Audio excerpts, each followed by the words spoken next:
computer. Got it. Okay, got it. Okay, so, and I am going to, let's see. I'm gonna lay down, so I'm gonna go. Oh, of Okay, okay. course. Okay, bye. Good to Enjoy, see you. enjoy the ceiling. I'm Okay, listening though. Good. we're here, right? Okay, same format. I'm completely dependent on Janet for technology here. If a question comes up, raise your hand and she'll click us into Or hand just raising. actually, what works better, if everybody could mute now, but if you want to say something, you can just say, excuse me, as Good, well as raise your good. hand. Unmute and say, Yeah, excuse me. yeah. And we've got a few newcomers, I think. So we'll do a tiny little review. We were about halfway through a PowerPoint I was hoping to do in one day. Of course, we couldn't possibly do that.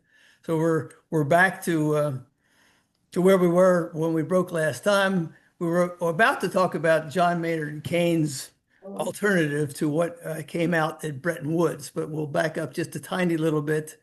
We're focusing on this, or the power, this whole presentation for 3 days, three times has been focused on this Michael Beckley's piece from Foreign Affairs, which I still adore because he wants to label the last 300 years as pretty awful times as opposed to wonderful.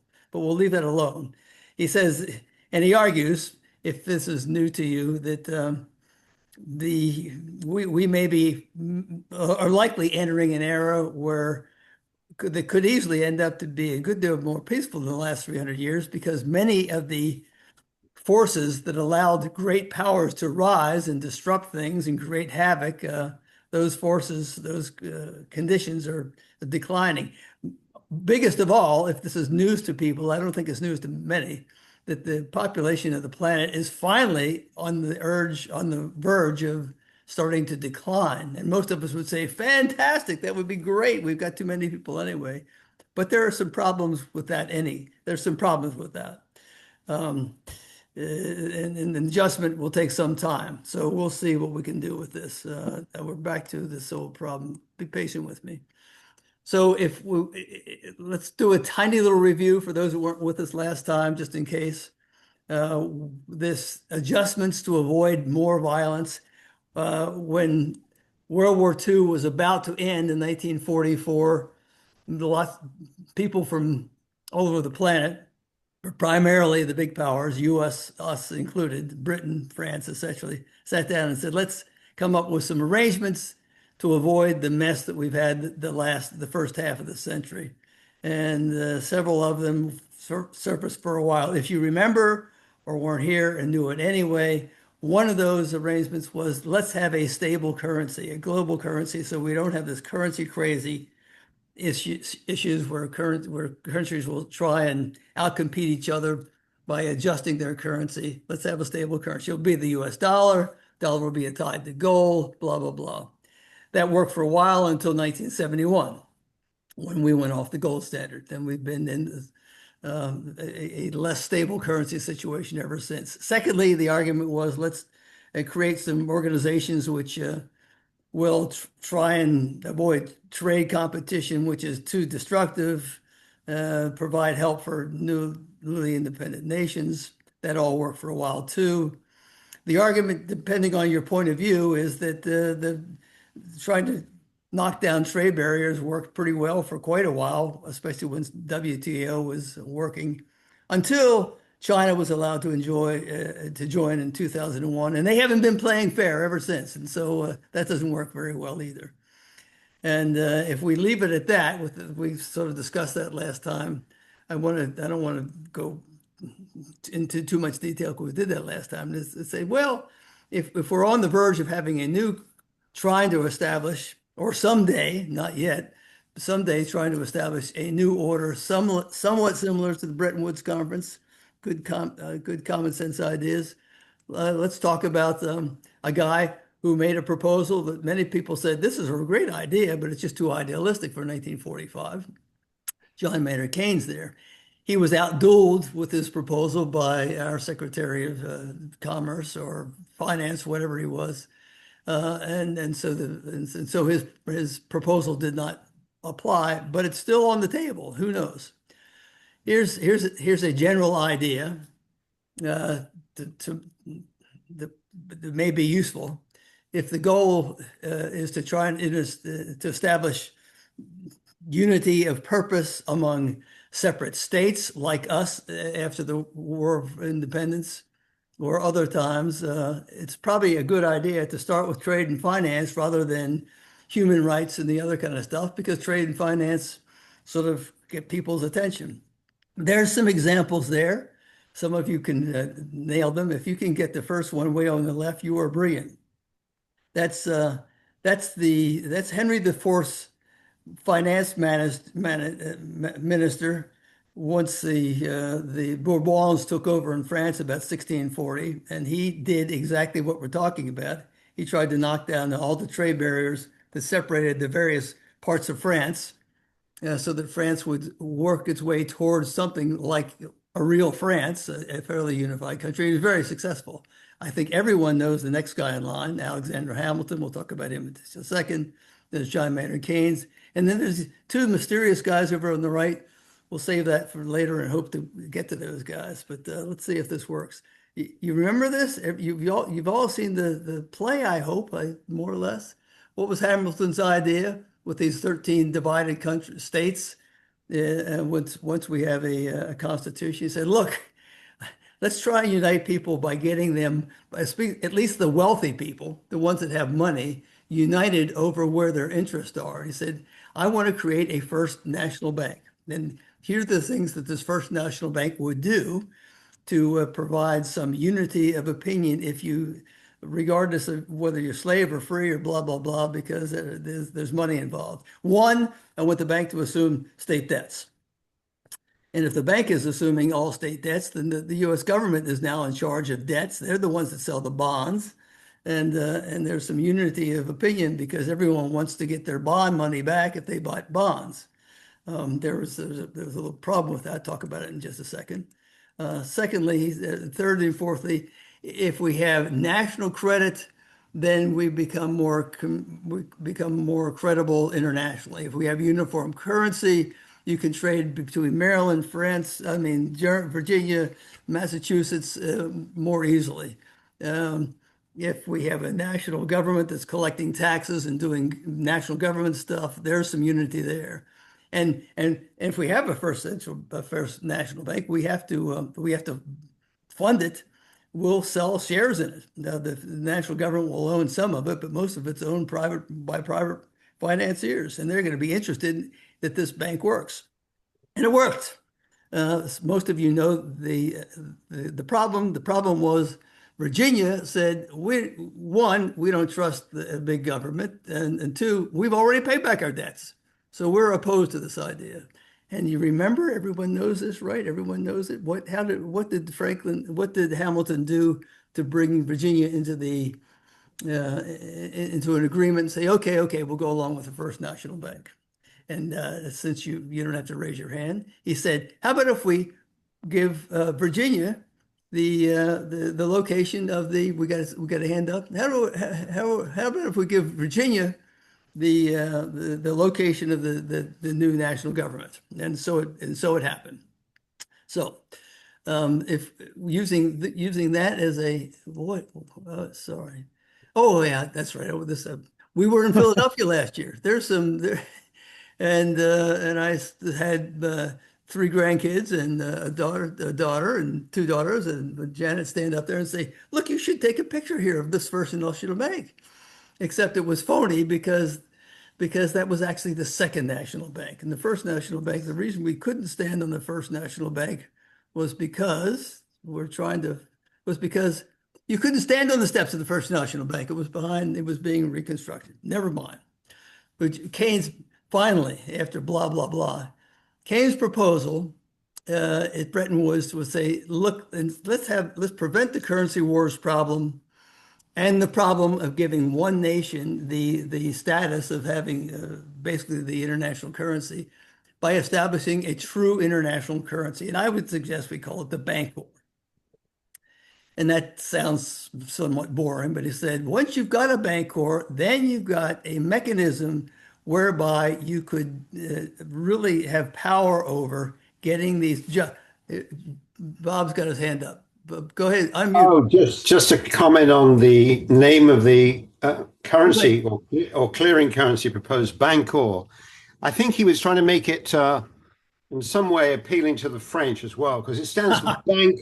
It stands for bank gold, of course. Good point. I mean, he was doing his best, and he said, "Look, we Anglophiles will give up some status." He said, "Once you've got a Bancor, then you have a then you have a mechanism whereby you have a real power over controlling international trade, all the worst things that can happen in international trade, which is one of our goals anyway." So let's see what he's talking about here. He said.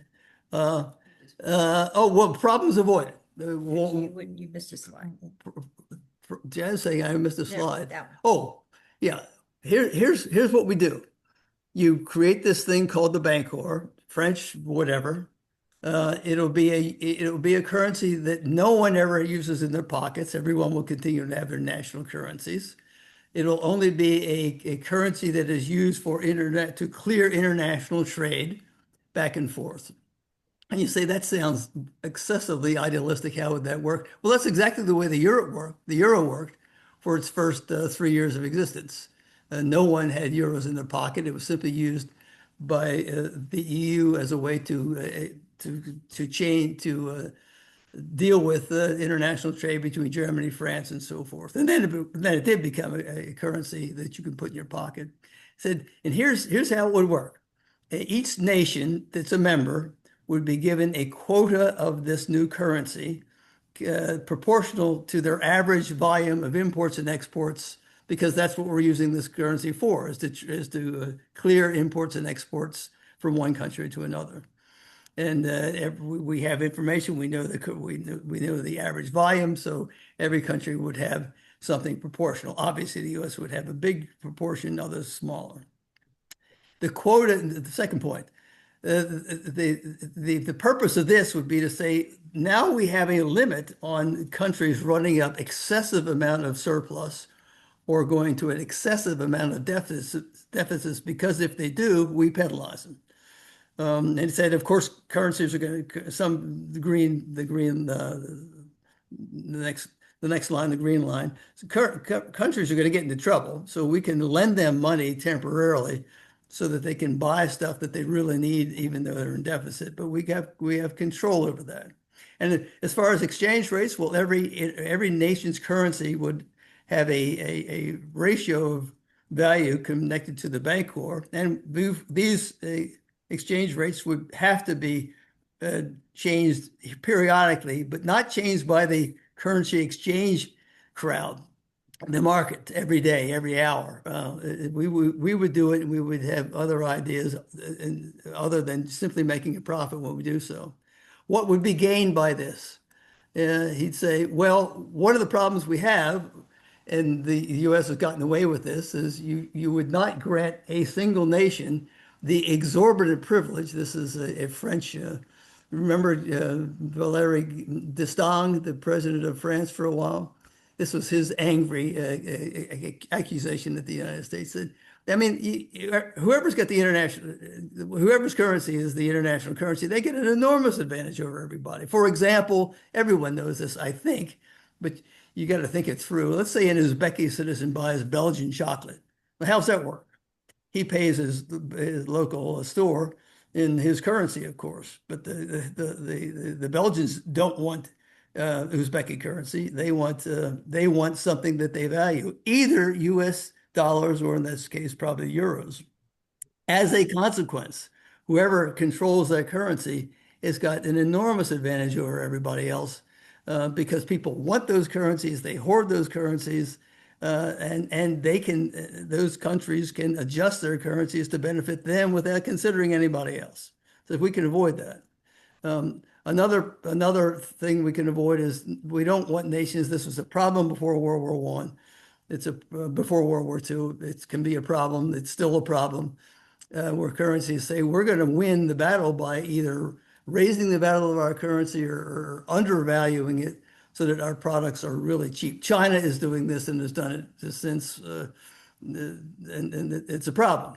Of course, this was sort of solved under Bretton Woods up until 1971, when we went off the gold standard and the dollar now floats like every other currency. More importantly, that's all interesting, but the real big deal is once you have a international bank who has got clearing exports and imports through the bond core, now there is a power that this bank has, and he called it the ICU, which is unbelievably interesting if you knew anything about medicine, the International Currency Union or something. We can penalize countries for doing two bad things: either having endless trade deficits, that's bad for reasons, or having endless trade surpluses, that's bad too. Now here, I'm looking for people to raise their hands and say, one, I'm not sure you're right, or two, I have more to add. But what are some of the problems with a country running endless trade deficits like we do?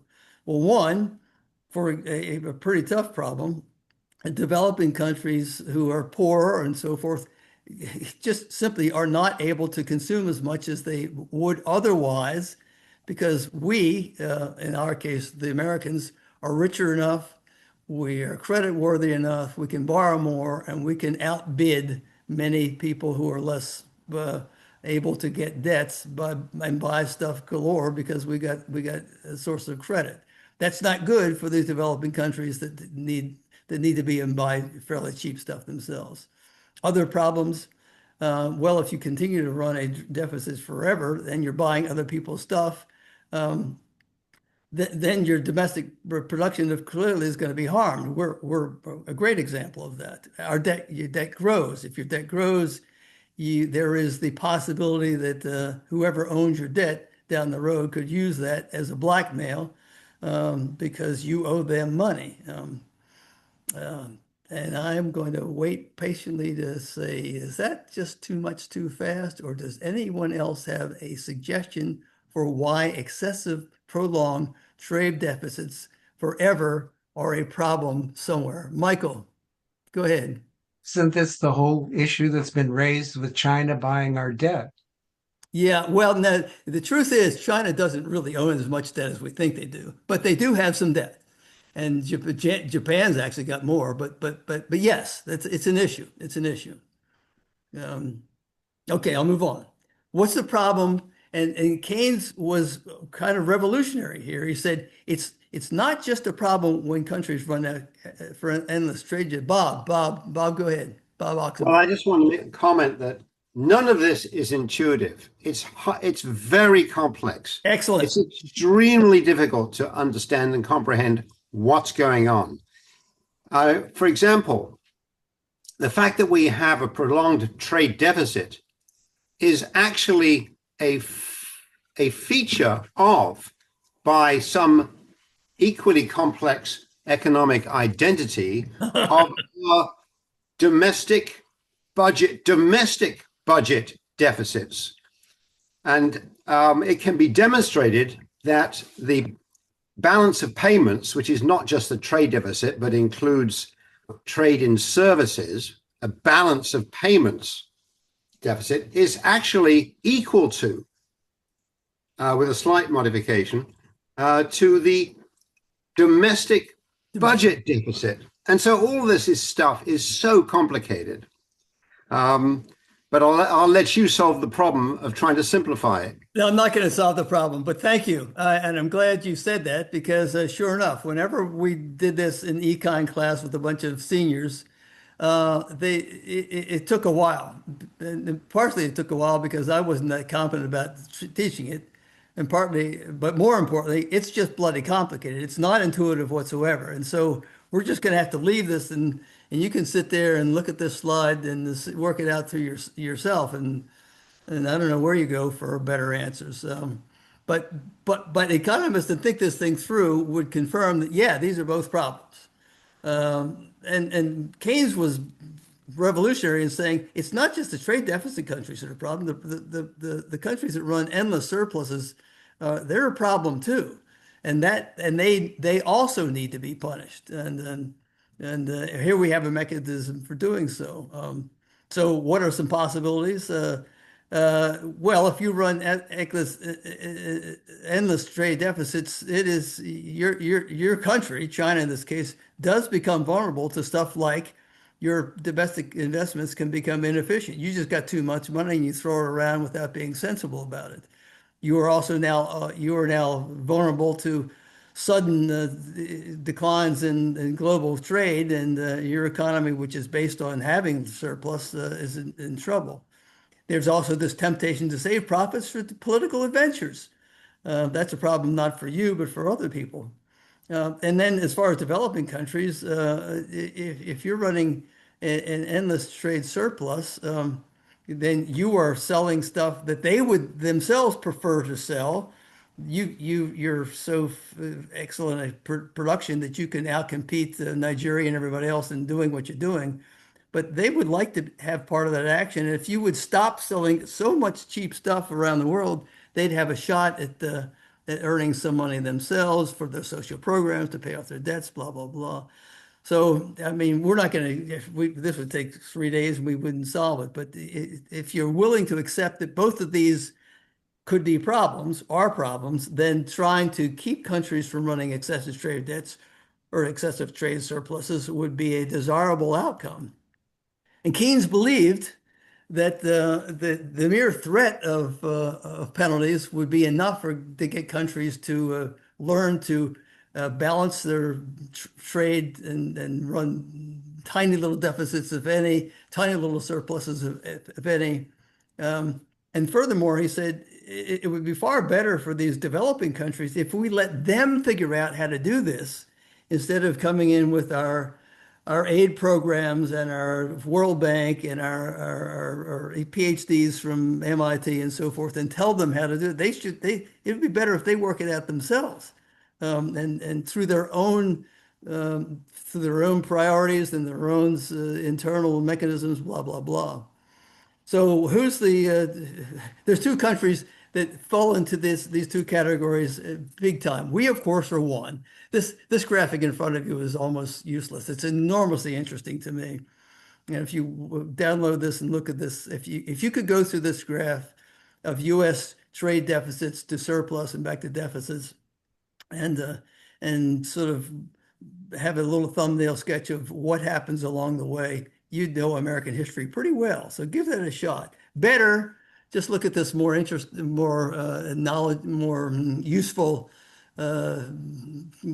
graph of U.S. trade deficits. We were fine after World War II for a long time, even just before World War I. And then 1971, we said last week, we had our first trade deficit. Tiny little thing, but it took us off the gold standard. Bounced around for a while. And then, curiously enough, maybe poetically enough, in 1976, the 200th anniversary of our Declaration of Independence, we went into what seems to be a permanent trade deficit for a long time. 1976 was also the year that Mao Zedong died. How poetic. That's a problem. If deficits are a problem, we are creating a problem. There is another graph. I mean, the argument is made, well, we don't make stuff anymore. We just sell goods and services. Well, the goods and services we sell help make the trade deficit a little less bad, but it's still, if you look at the golden line there, the goods and services don't come anywhere near balancing off how much we buy from the world in deficit. So if that's a problem, go ahead, Bob. Bob Oxenberger is going to chime in again. Thank you. Yeah. I think it's very clear what a good is. It's when we buy a solar panel manufactured in China. I'm wondering if everybody knows what a service deficit or where the service surplus is and what is a surplus in. And probably everybody does. I'll give one example. Did everybody say yes? Well, I'll give one example anyway. You give an example. Amazon Cloud Services gets a customer in Germany, and a company in Germany now pays Amazon actually in dollars, not euros. And there's no trade in goods. It's simply a payment made to Amazon in Seattle, or probably in Dublin, but eventually Seattle. That's a service. And that is huge in this country. We are, I think, the largest exporter of services on the planet. And nobody says a word about that, usually. Yeah. Okay. Well, here, good. Thank you. Thank you. We should have team taught. That would have been fun. But so we're saying something about it now, and it's useful, but it certainly doesn't balance off the trade deficit overall. So this is what Keynes said: if a country is going to run these excessive trade deficits, the ICU now has the ability, assuming the U.S. just doesn't say, "Well, we're leaving," like Trump, of course, would, to say you're not playing fair, and here's some things that we have the power to force you to do. One, we can demand, because we are the organization which controls the exchange rate between dollars and bancors, and we have the ability now to cause to say your dollar is worth less, which means you can buy less unless you get your act together. We can also, we're lending you bankers. This is second. We're lending you bankers to buy this excess stuff. We're going to raise the interest payments on lending you that stuff. We could even, if you're intolerably awful, we could start saying, no, you want to buy a more whatever's from China, and we're going to just say, no, we're not going to clear that exchange. We could force you to sell. Now, selling gold anymore doesn't matter because nobody's on the gold standard. But if you got other liquid assets, we can force you to do that. And we might even take over, frankly, basically manage your quotas in your exports and imports if you can't do it yourself. There's a power. Now you look at that and you say, well, no country's ever going to agree to that.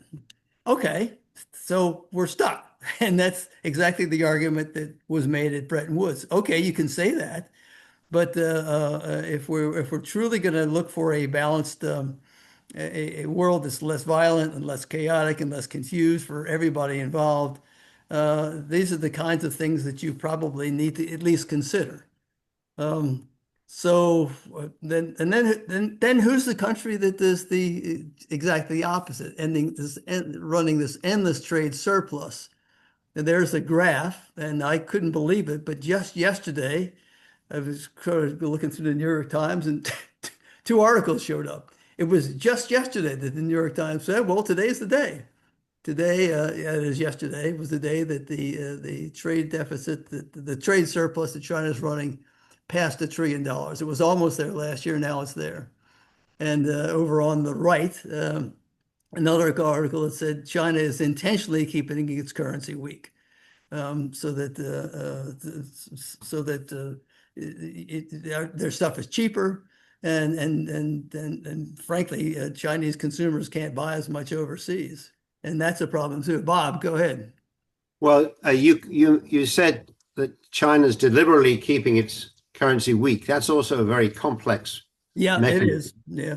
But a comment on that is that if you use the Economist's famous McDonald's Big Mac, yeah. Big Mac index, or even just look at purchasing power parity, which is simplified by using the Big Mac index, China's currency is probably 30 or 40% undervalued.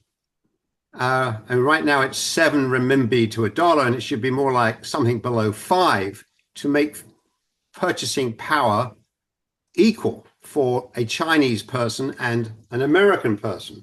Well, what this means is that when we slap on 50% tariffs on Chinese goods, frankly, all we're doing is making things a little more fair and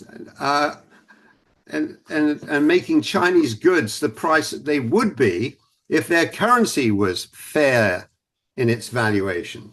I shouldn't use the word fair because it sounds like I'm making a judgment. I'm just saying that a 50% tariff is no different to a currency that's undervalued by Oh, I'd be careful here with my math. 33%. Good, good, exactly. And if this is just too damn much information, well, go back and review this, and then we'll. But so what's Keynes going to say? The ICU can do to the countries to penalize them for running these endless surpluses. Well, he said, we're going to we're going to raise your interest payments. I mean, you're on the credit surpluses. You've got you're getting more current. You're having in our bank in the ICU. You're storing up all these bancors. We're going to raise the interest rates on keeping that stuff. We could mandatorily say you have got to raise your. Well, we won't tell you because you don't do it. We do. We're going to raise. We're going to cause your remendi to increase in value to what seems to be a more reasonable value. We can, thirdly, down on the road, we can force you to adopt policies or demand that you try to adopt policies where you're going to buy more stuff at home and allow your own citizens to have a better standard of living, and buy stuff that we're making or someone else is making or Nigeria is making or whatever country. And we might even go to the stage of saying, look, if you're going to keep all this money, we're going to take some of that money and we're going to frankly give it to foreign countries. We're going to just take the Bancor that you've got stashed away and give it away if you don't stash it up.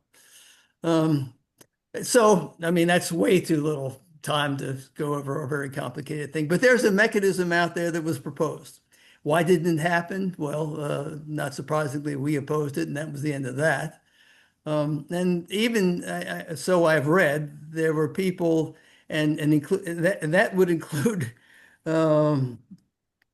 Sorry, I'll leave it aside. There were people that were sort of favored this idea, but said no, it's just way too idealistic. We'll never get it to happen in 1944. Save this for another day. Well, there's people saying now's the day. And there he is, one of my heroes, this Greek motorcycle riding guy. There's people out there daily or weekly or monthly or sometime saying, let's give this thing a shot. Of course, good luck these days, and we were not going to buy it. But down the road, this is a possible mechanism that would be interesting for people once there's the major crisis that forces some real reckoning of we can't keep doing this kind of stuff anymore. Another example, and I'm looking at the clock as I want to get through this.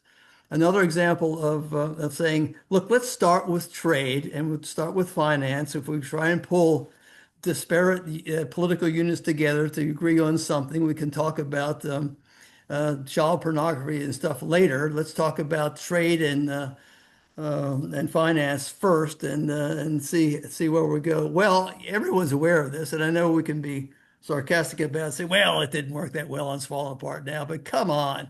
And this is one of the great achievements of the second half of the 21st century, of the 20th century. I mean, this continent that had produced, or where two world wars had started, centuries before that of battles back and forth over religion and yada, yada.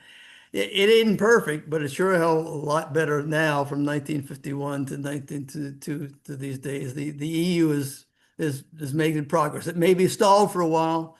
Let's hope it's not stalled forever. I mean, it's a stunning thing, and just you've seen these, right? You've seen these graphics before, but it's for those of us, and you would probably everyone in this room is among them, that visited when this wasn't the case. I mean, it's a stunning achievement. 27 members, it used to be 28, but the UK is now gone. 7 that are got a good chance of joining relatively soon. 3 that are probably not. Bob Oxenberg, keep your mouth shut. I know you know the answer to this, but can anyone name the 7 EU countries that are part of the EU but don't use the euro? It's a trivial little question. It's sort of, I'll pop it up in a minute. Just think, can you name 1 or 2? Well, there they are. The ones in black are waiting in line. They're hopeful that pretty soon they will have met criteria so that they too can use the euro. Sweden and Denmark say, no, we'd rather keep our own currency for reasons we're not going to talk about it, their own personal reasons as they wish. But of course, the UK was another one. A little timeline, 1951. This is not the EU yet at all, but 6 countries led by the people down there in red, Jean Monnet and Robert Schuman, both French. They were the 2 guys on the earlier slide that whose picture had Konrad Adenauer, the Prime Minister of Chancellor of Germany, helped to say, look, let's stop competing over every damn thing. Can we have a community of these 6 countries that will at least get together and talk about not competing to the death over producing coal and steel and sort of cooperate? France, West Germany, Italy, and Benelux, Belgium, Netherlands. That was the start. And by 1957, there was sort of an agreement, the Treaty of Rome, to say, let's start talking about having a real economic community where we have common rules.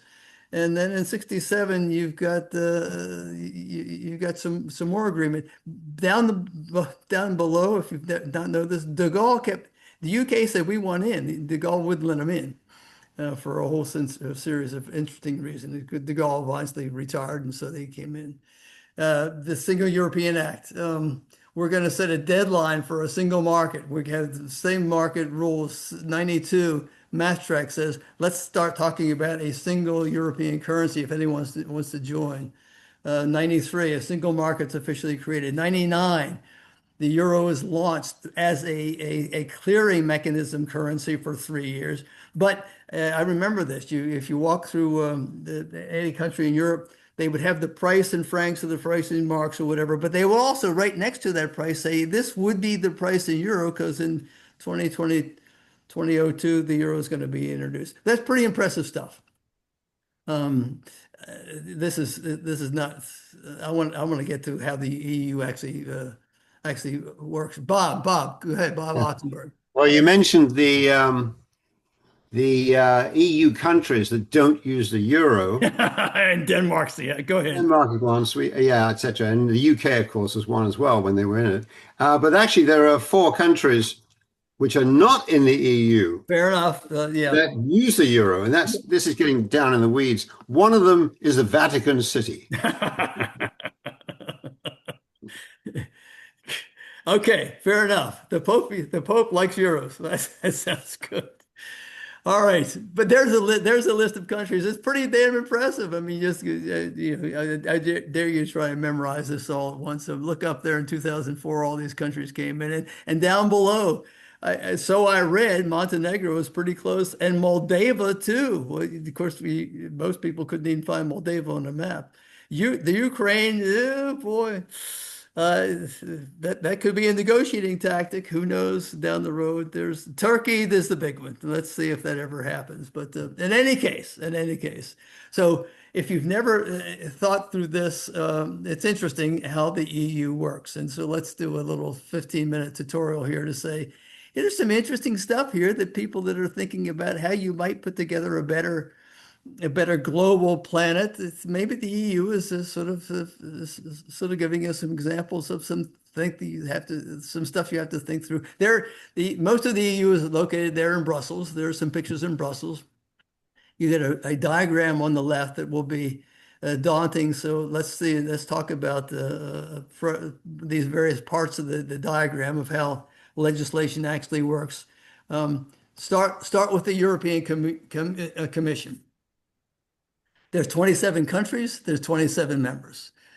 Each country nominates someone they would like to be on the commission from their country. Those nominees are sent to the Parliament, the European Parliament. There's interviews. The Parliament either approves or disapproves. In almost all cases, they're going to say, fine, we don't know that much. And once the Parliament votes to approve, then the European Council, you can see the European Council. Who's the European Council? We'll talk about in a minute. They will formally say, okay, those are the 27 members. Once you've got the European Commission, then legislation can start because that's where the legislation starts. So the legislation, how do bills get passed in the EU or the laws get passed in the EU? The Commission, one member from each country, is going to meet and talk about things that ought to change or laws that make sense or things they've heard from home, and they will submit a proposal to the Parliament of a new law. And the Parliament, then that's the first reading happens. We're going to have three readings: first reading, second reading, third reading. The first reading happens, and the reading goes back and forth between the European Parliament itself and the Council down below, and they negotiate back and forth. So let's talk about what they are. The Council of this drives me crazy because if you look down below in the red circle down to the right. There's the Council of the European Union, and there's the European Council. That's confusing enough. But let's stick with the Council of the European Union. Who are they? Each government appoints one minister, one expert from each country. I should say each country appoints one minister to the European Council, depending on what the issue is, and so it's not the same minister every time. If the legal issue that's being discussed is finance, well, you got that minister from that country. If it's agriculture, you got a different minister. So it's not the same 27 over and over again. But these are just 27 people representing countries. Meanwhile, the European Parliament is looking at the same legislation, and they're looking at the same legislation and negotiating back and forth between the European Parliament's point of view about this legislation and the Council of the European Union's point of view. The European Parliament, 720 members. There's elections every 5 years since 1979.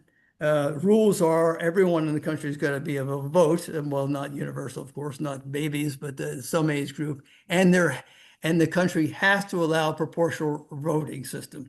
I think most of you know what that means, but just in case, it means if the Green Party gets 30% of the vote in that country for the European Parliament, then then 30% of the members sent to the European Parliament have to be from the Green Party.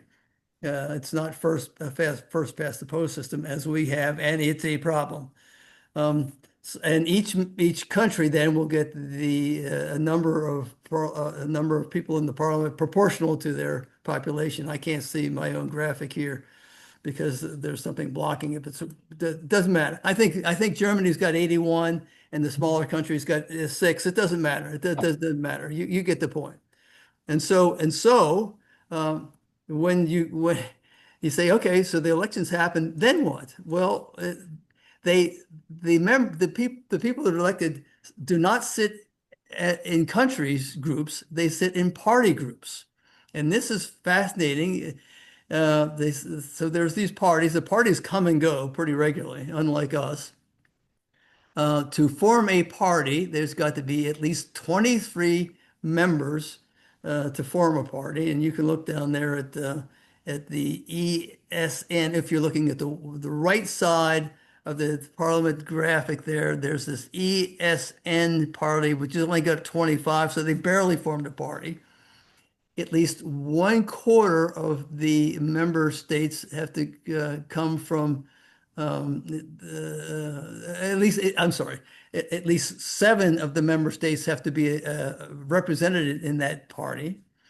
No member can be a member of more than one party. And some members may say, I'm just going to be independent. The 32 current members are not a member of any party.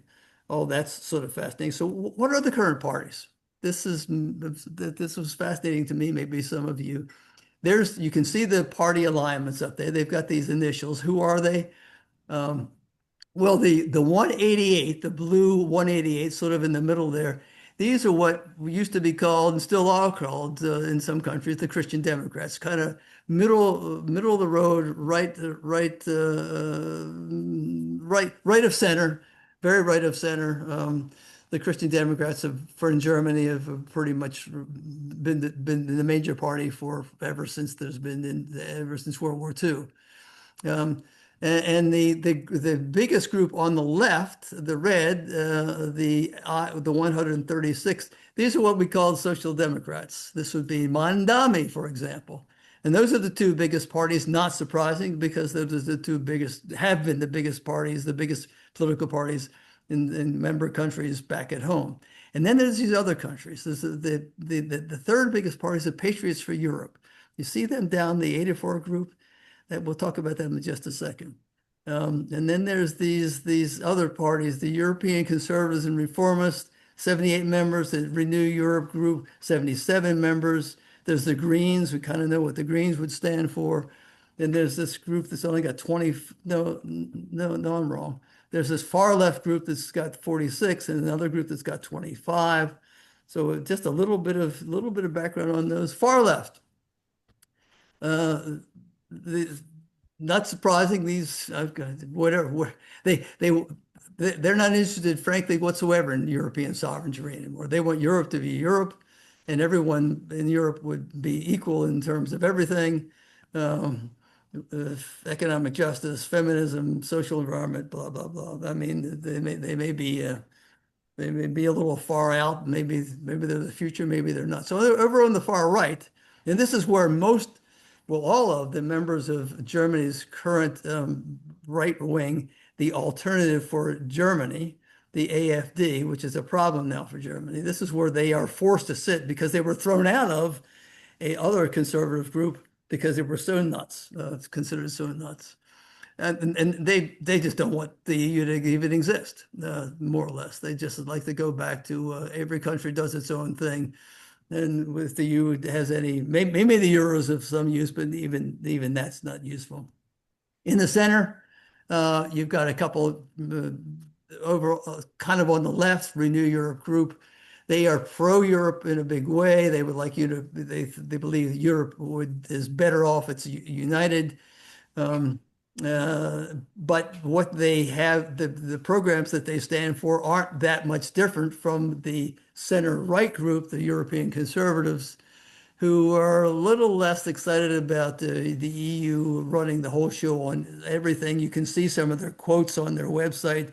Doing less is better, spending money more wisely, cooperation, yes, superstate, no. But these two groups tend to see more or less the similarities in many ways. The Patriots, this is where Le Pen's national rally stands. These are the people that really want to emphasize national sovereignty, secure borders, economic stability. I mean, this is what Le Pen. I'm rushing because I'm looking at the clock. And so they that's the European Parliament.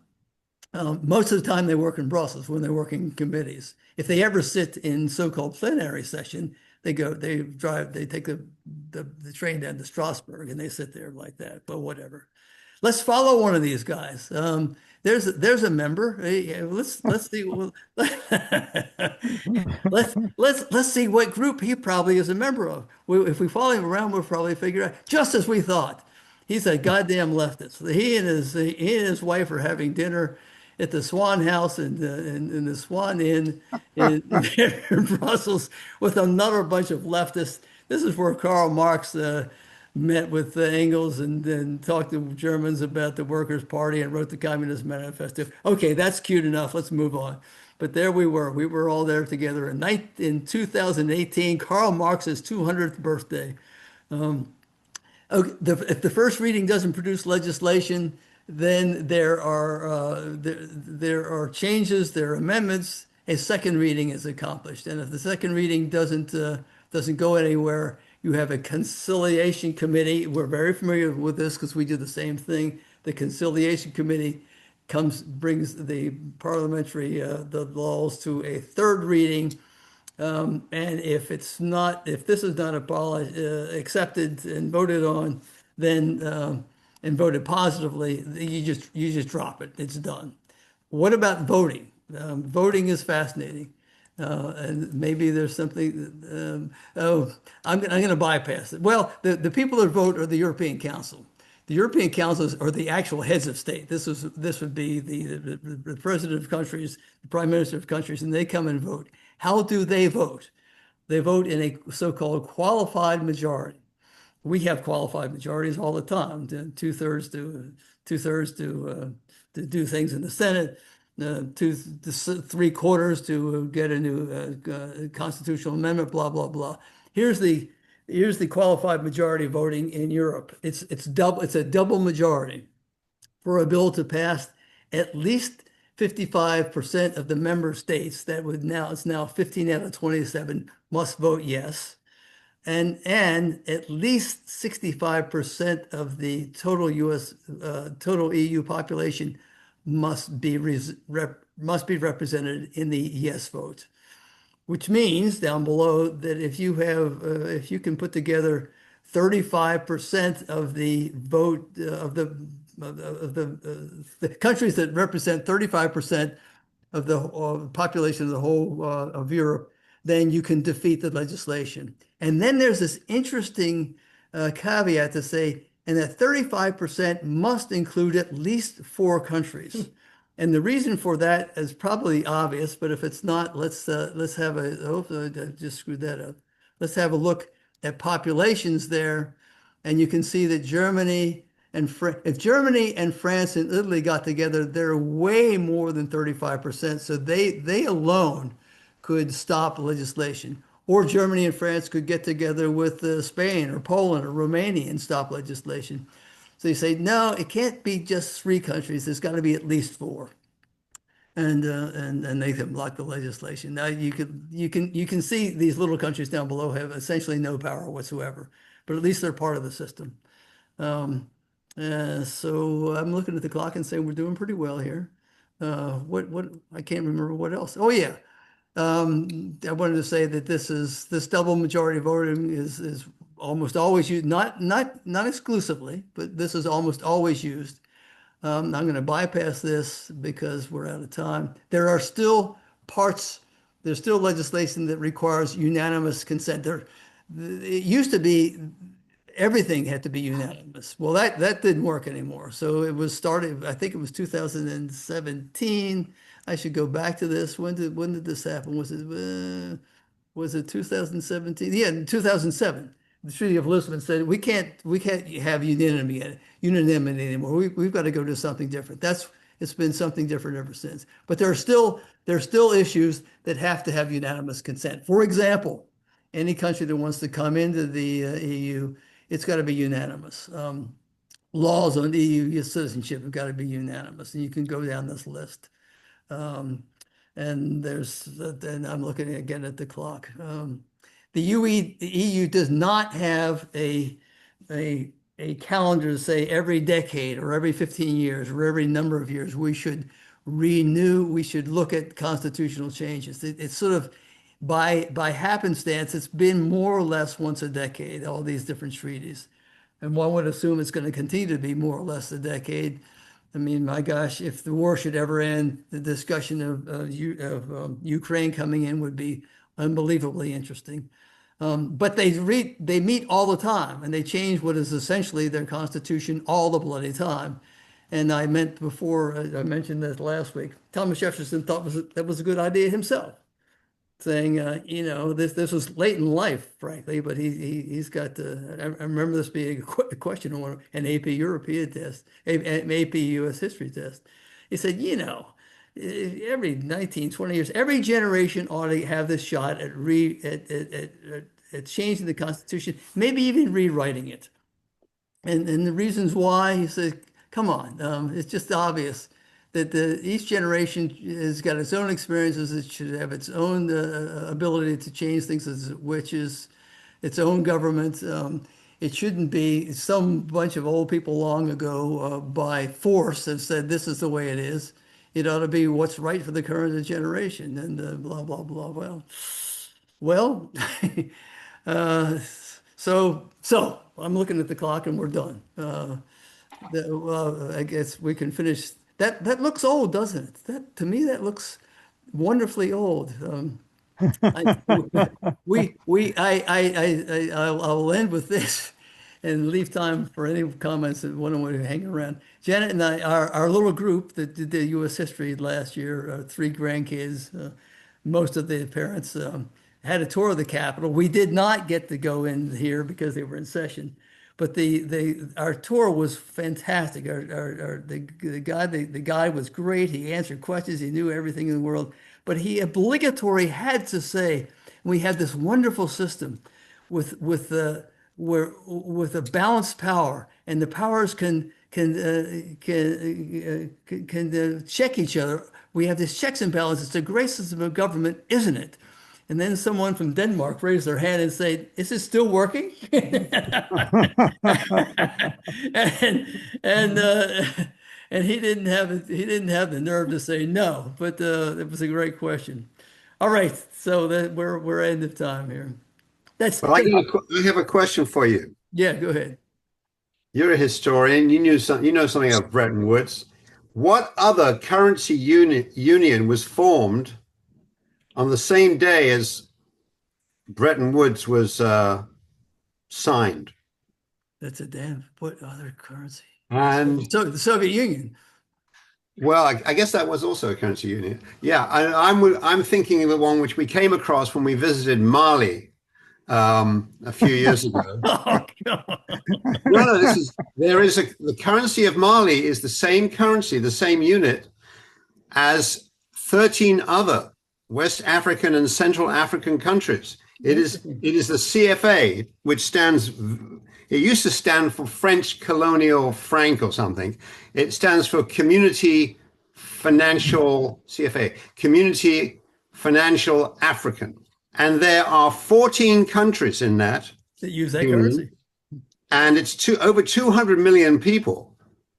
And it's been going strong since I don't know, December 1945. Is that when Bretton Woods was signed? I don't know.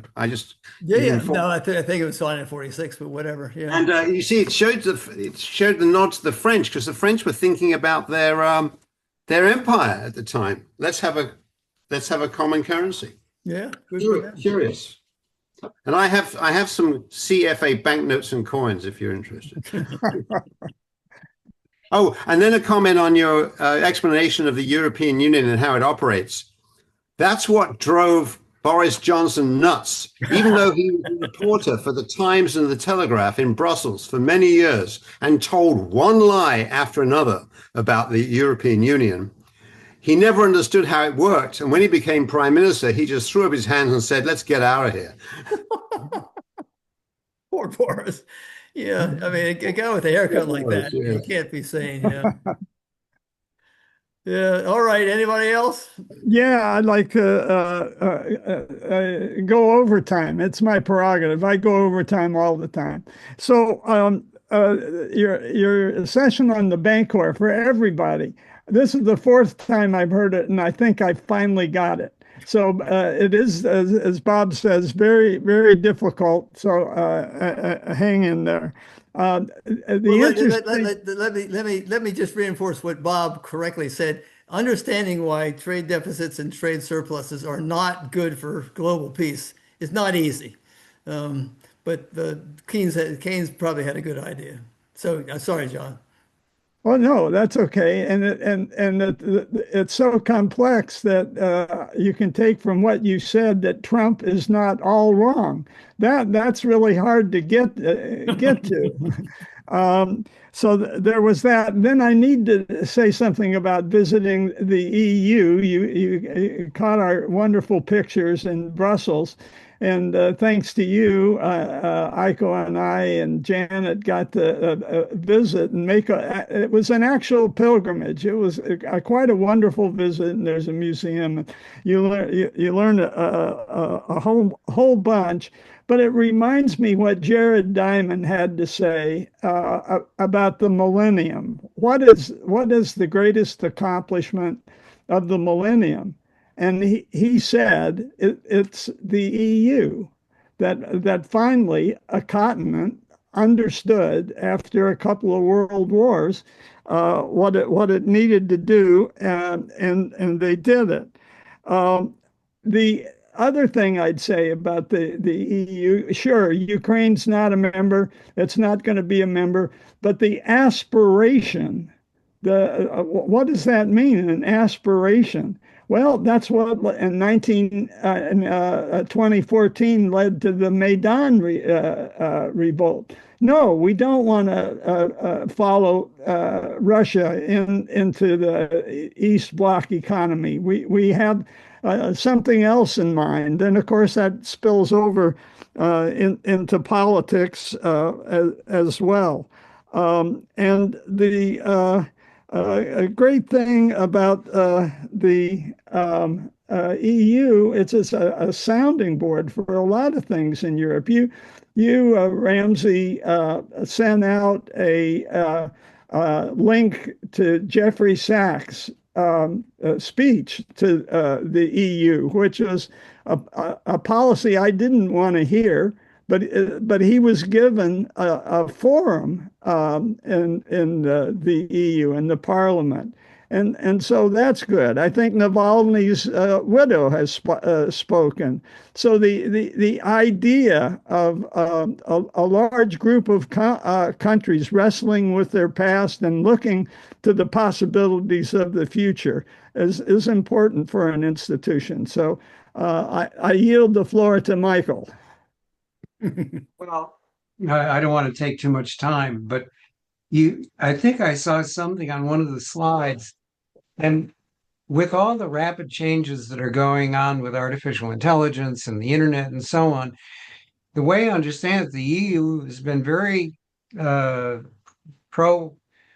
They've been doing a lot in trying to deal with some of these things, like suing Microsoft and so on. Maybe you had it on one of your slides, but they've been much more trying to do what looks to me like a centralized form instead of the laissez-faire that we've been allowing, with things just, laissez-faire, let it go, and it'll all work itself out. Or am I incorrect?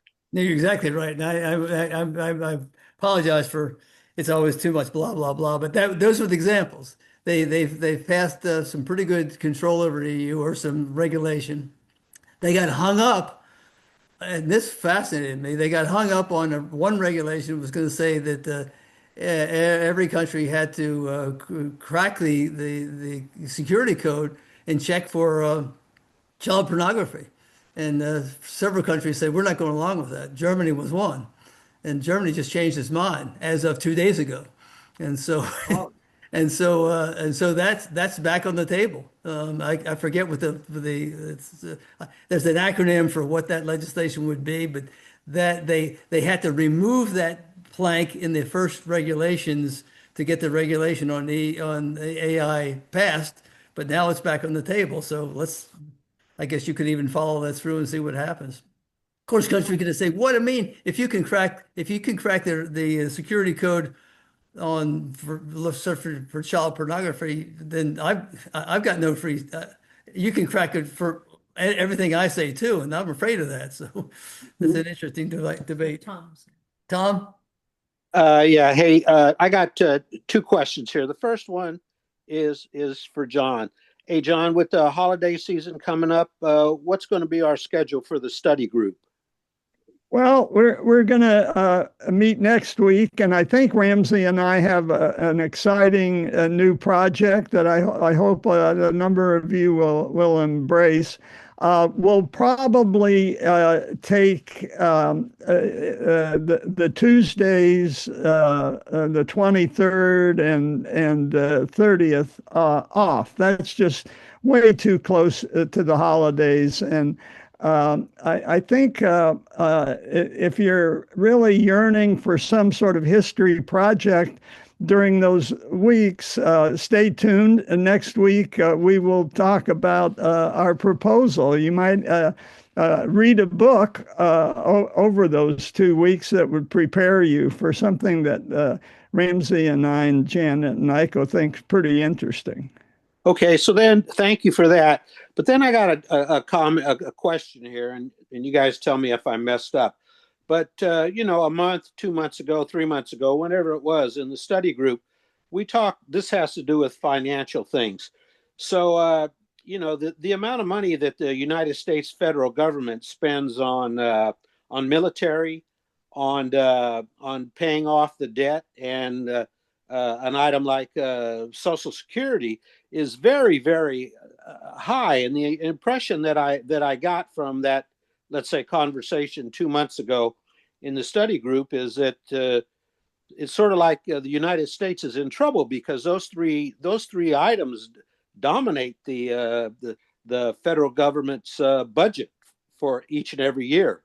Yeah, so I'll respond to that. I'll just refresh from memory. It's Ferguson's law. And Ferguson is not Niall Ferguson, though he was the one that talked about it. It's the law that says when your interest on a debt exceeds your military budget, an empire is in trouble.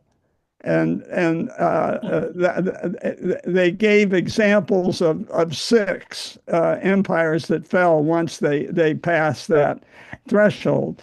And of course, that threshold is just a reflection of deeper malaise inside your empire. So it's not a strict monetary law.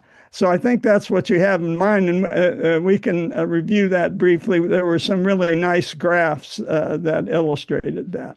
On the other hand, while those are daunting numbers, the United States, what percentage of the world's population are we? Less than 5%. I think it's not even 4%. Our 4% of the world's population controls at least 32% of the world's wealth. So we could solve this real fast. Of course, we couldn't solve it without massive changes in what people's priorities are and what people's expectations are. But if we're talking about Nigeria under the circumstances, they're in trouble. We should not be in trouble. We should be able to solve it just fine. And if you go back and do European history and see what France did under these circumstances and what Britain did, which was much more responsible, it's not a surprise that France had troubles and Britain did better in the second half of the 21st century, the second half of the 20th century. I mean, France screwed up with its finances when it had plenty of money, and the UK did better. These days, it's a different story, but never mind. We should solve it. We could solve this tomorrow. And maybe Mendami will do it for us. Bob. Oh, well, my point, I hate to make this the last point. You mentioned pornography, that Germany was not signing on, but I just realized you were talking about child pornography. But initially, I was wondering how they were going to decide what pornography is. Child pornography is clear, obviously. Yeah. But we have a current issue which arises out of the big, beautiful bill, and that is that tax on tips. I don't know if you've all read about this, that the IRS has now got to decide for sex workers or those who indulge in pornography who receive tips, are those going to be taxed or not taxed? And so you have the issue now that somebody at the IRS has got to decide what pornography is, which reminded me of the trial of Lady Chatterley's Lover by D.H. Lawrence from about 50 years ago, one of the great trials of the 20th century, in which the judge said, in ruling that it was pornography, he said, "I can't tell you what pornography is, but I know it when I see it." The Supreme Court guy repeated that, by the way. Yeah. And if you're interested, there are a couple of big articles in this week's Economist on pornography and artificial intelligence. Well, exactly. All the incredible technological advances have always been fueled in the startup phase by pornography. You can go back to the printing press invention in the 15th century, right? And continue through to the internet and AI. It's reckoned now that half of searches or use of AI is involved with creating pornographic images or actions. Half of it. You know, X-rated hieroglyphics are really something. Well, this is what an enlightening discussion. This is really valuable. Okay. Okay, so stay tuned next week. We'll talk a little bit about a Christmas project. Okay. Thanks for- Goodbye. Thanks. Take care. Take Bye-bye. care.